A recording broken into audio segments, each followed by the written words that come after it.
ಶ್ರೀ ಗುರುಭ್ಯೋ ನಮಃ ಶ್ರೀಮಾತ್ರೇ ನಮಃ. Welcome to Vedajanani. ನಾರಾಯಣೀಯಂ ದಶಕಂ 39. The interchanging of God Krishna and Devi Yogamaya. Vrittam Prithvi. By chanting this dashaka, awareness towards what is belief towards Sriman Narayana is clearly understood. Shloka 1. Hey Krishna, Vasudeva, the leader of Yadukula, carried you out of the prison. He saw the rainwater was flooded, but as he crossed, the rainwater was reduced to his ankles of his feet. It was illusionary Maya, but belief in you made the water reside. भवन्तमयमुद्वहन् यदुकुलोद्वहो निःसरन् ददर्श गगनोच्छलज्जलभरां कलिन्दात्मजाम् अहो सलिल सञ्जयः स पुनरैन्द्रजालोदितो जलौघ इव तत्क्षणात् प्रपदमे यथा माययौ. भवन्तमयमुद्वहन् यदुकुलोद्वहो निःसरन् ददर्श गगनोच्छल जलभरां कलिन्दात्मजाम् अहो सलिल सञ्चयः स पुनरैन्द्रजालोदितो जलौघ इव तत्क्षणात् प्रभत मे यथा माययौ. Shloka 2. Hey Guruvairappa, Vasudeva entered Nandagopa, the chief of cowherds, his house. When all the women of the cowherds were sleeping, the doors were open, and he heard a mild crying sound of a child. Vasudeva placed you on the bed and picked the female baby Yogamaya and returned to his prison. प्रसुप्त पशुपालिकां निभृतमारुदद्बालिकाम् अपावृत कवाटिकां पशुपवाटिकामाविशन् भवन्तमयम् अर्पयन् प्रसवतल्पके तत्पदाद् वहन् कपटकन्यकां स्वपुरमागतो वेगतः. प्रसूप्त पशुपालिकां निभृतमारुदद्बालिकाम् अपावृत कवाटिकां पशुपवाटिकामाविशन् भवन्तमयमर्पयन् प्रसवतल्पके तत्पदाद् वहन् कपटकन्यकां स्वपुरमागतो वेगतः. Shloka 3. Hey Guruvairappa, the prison attendants were woken up by the cries of your sister Yogamaya, and they immediately rushed to inform King Kamsa about the child's birth. Kamsa became unhappy. He came to the prison rushing with untidy hair and confused to see a female baby in his sister Devaki's arms. तदस्त्वदनुजारवक्षपितनिद्रवेगद्रवद्भटोत्करनिवेदित प्रसववार्तयन् वार्तिमान् विमुक्तचिकुरोद्गरस्त्वरितमापतन् भोजराट् अतुष्ट इव दृष्टवान् भगिनिकाकरे कन्यकाम्.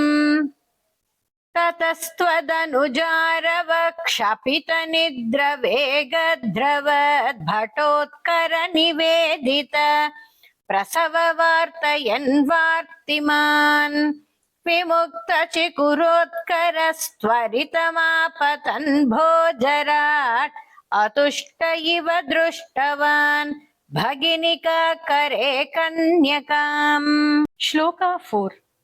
Krishna, Kamsa was sure that the infant is only a Maya trick of Narayana. He grabbed the child from the hands of his sister Devaki as an elephant uproots a delicate lotus stalk from a pond. Then he smashed the baby on a rock.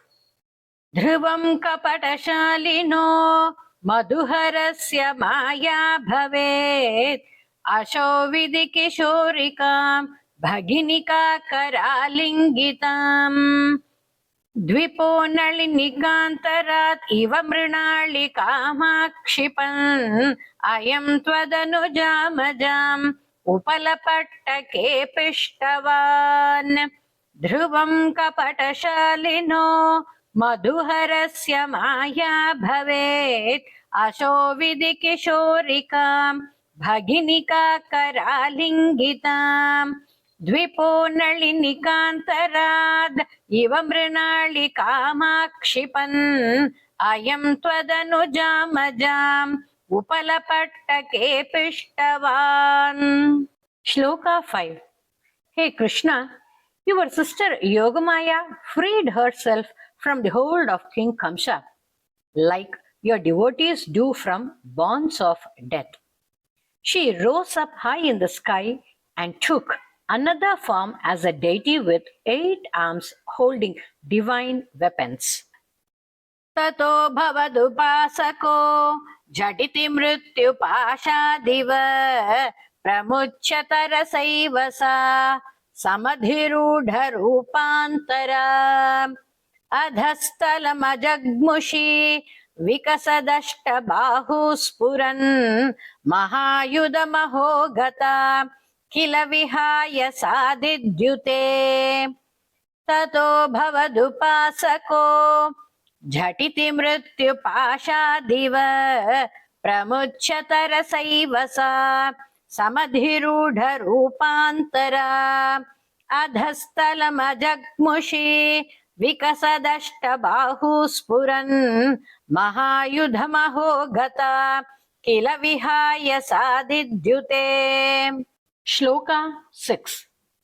Hey Guruvayurappa, she told Kamsa, hey, cruel King Kamsa, what is your gain by smashing me on the rock? Your killer is born elsewhere. Now think about your safety and welfare. She was then praised by the Matraganas on her return to her own place. But simultaneously, she manifested herself in many temples on this earth. Nrishimsatarakam sate किमु मया विनिष्पिष्टया बभूव भवदन्तक क्वचन चिन्त्यतां ते हितम् इति त्वदनुजा विभो कलमुतीर्यतं जग्मुषि मरुद्गणपणायिता भुवि च मन्दिराण्येयुषि नृशंसतरकं सते किमु मया विनिष्पिष्टया बभूव भवतन्दक क्वचन चिन्त्यतां देहितम् इति त्वदनुजा विभो खलमुदीर्यतं जग्मुषि मरुद्गणपणायिता भुवि च मन्दिराण्येयुषि. Shloka 7. Hey Narayana, next morning Kamsa conveyed Yogamaya's message, who is the daughter of the mountains, to all the arrogant and proud Asuras like Pralamba, Bhaka, Putana and others. Putana went about all over the place killing all newly born children. What atrocities, Krishna, they are committing, such a heartless creatures. प्रगे पुनरगात्मजा वचनमीरिता भूभुजा प्रलम्बबकपूतना प्रमुखदानवामानिनः भवन्निधनकाम्यया जगति बभ्रुमुर्निर्भयाः कुमारकविमारगात् किमिव दुष्करं निष्कृपैः. प्रगे पुनरगात्मजा वचनमीरिता भूभुजा प्रलम्बबकपूतना प्रमुखदानवामानिनः भवन्निधनकाम्यया जगति बभ्रमुर्निर्भयाः कुमारकविमारगा किमिव दुष्करं निष्कृपैः. Shloka 8. Hey Mukunda, Yashoda was lying on the labor bed. You slightly kicked her with your tiny soft legs, crying softly. Hearing this, all women woke up and went about announcing the news of the birth of a baby boy, which sent the entire Gokula drowning with joy. Krishna. ततः पशुपमन्दिरे त्वयि मुकुन्द नन्दप्रिया प्रसूदिशयने शये रुतति किञ्चिदञ्चत्पदे विबुध्य वनिता जनैस्तनय सम्भवे घोषिते मुदा किमु वदाम्यहो सकलमाकुलं गोकुलम् ततः पशुपमन्दिरे त्वयि मुकुन्द नन्दप्रिया प्रसूतिशयने शये रुदति किञ्चिदञ्चत्पदे विबुध्य वनिता जनैस्तनय सम्भवे घोषिते मुदा किमु वदाम्यहो सकलमाकुलं गोकुलम्. Shloka 9. Hey Krishna, Yashoda was enjoying with her eyes your beautiful form, which is like a freshly formed bud of kalaya flower, that is lotus flower. Then she fed you from her best, and she cared your charming body. Hey Krishna, she has now won all virtuous persons of great merit.